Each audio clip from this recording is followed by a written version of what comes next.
Swastiastu, Om Awiganam Astunam Sidam, Om Anubadrah Kertawiyanto Swata.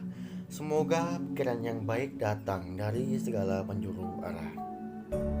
Iya anak-anak, berjumpa lagi dengan Bapak. Pada kesempatan kali ini Bapak akan membawakan sebuah materi tentang hukum Hindu. Apa yang Anda pikirkan ketika kalian mendengar kata hukum Hindu? Hukum dapat diartikan sebagai peraturan berupa norma dan sanksi yang diciptakan untuk mengatur tingkah laku manusia dengan tujuan menjaga ketertiban, keadilan, serta mencegah terjadinya tindakan kejahatan. Dalam ilmu hukum dibedakan juga menjadi dua, yaitu statuta law dan common law atau natural law. Unsur-unsur dalam peraturan hukum memuat dua hal. Yang pertama adalah unsur yang bersifat mengatur atau normatif dan bersifat memaksa atau represif. Hindu merupakan ajaran yang bersumber pada kitab suci Weda. Hukum Hindu merupakan seperangkat aturan yang bersumber pada kitab suci Weda untuk mewujudkan tujuan tertinggi agama Hindu, yaitu Mokshartam Jagadita Yacaiti Dharma. Secara lebih terperinci, pengertian hukum Hindu adalah aturan yang mengatur perilaku umat dalam kehidupan sehari-harinya, yang meliputi tata cara keagamaan, kenegaraan, dan tata kemasyarakatan. Tata keagamaan merupakan sebuah perilaku yang sudah disepakati untuk dijadikan sebuah hukum untuk menjalankan agama.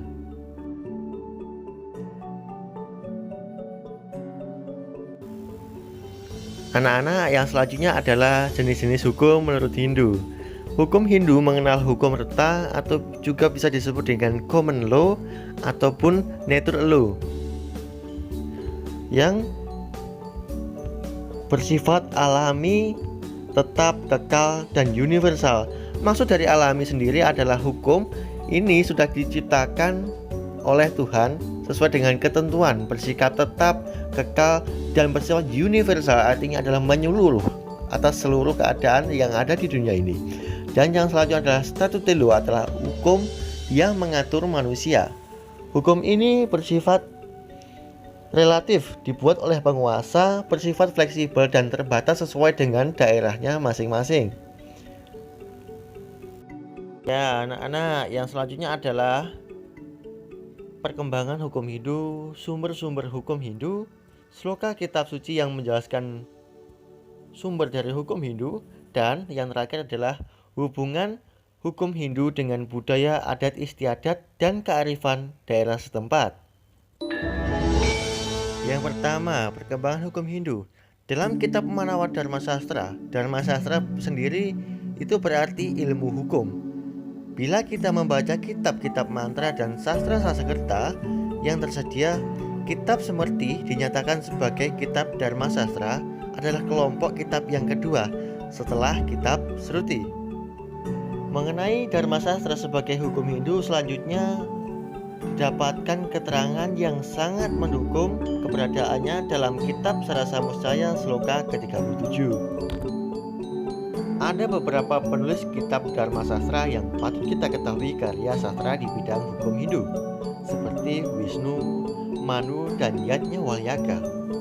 Menurut kitab Dharma Sastra yang ditulis oleh Manu, keberadaan hukum atau wilayah Warayahapada dibedakan menjadi 18. Apa saja? Di antaranya ada: yang pertama ada Renanda, merupakan ketentuan tentang tidak membayar hutang. Yang kedua, Nisepa, hukum mengenai deposito dan perjanjian.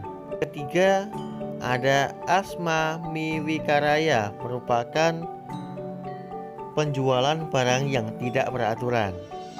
Berikutnya adalah urutan sumber hukum Hindu dalam Manawa Dharma Sastra.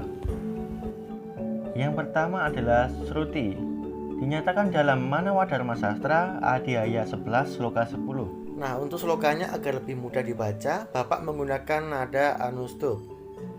Bapak akan mencontohkannya. Bagi kalian yang belum bisa membaca kitab suci, ini bisa diterapkan. Manawa Dharma Sastra Adhyaya 11 Sloka 10. Srutistuwe duwisneo Dharma sastram tuwais merti Desarwatamam imasye Tapyam dharmo hinirbabau, yang artinya sesungguhnya Sruti adalah Weda, Semerti itu adalah Dharma Sastra. Keduanya tidak boleh diragukan apapun juga, karena keduanya adalah kitab suci yang menjadi sumber daripada hukum. Yang kedua ada Semerti. Dari semua jenis kitab Semerti, yang terpenting adalah kitab Dharma Sastra. Mengapa? Karena kitab inilah yang merupakan kitab hukum Hindu. Sila di sini merupakan tingkah laku. Jika ditambah awalansu maka menjadilah susila, yang artinya tingkah laku orang-orang baik ataupun orang suci. Dalam tingkah laku tersebut meliputi trikaya parisuddha, yaitu pikiran, perkataan, dan juga perbuatan. Yang keempat ada Sadacara.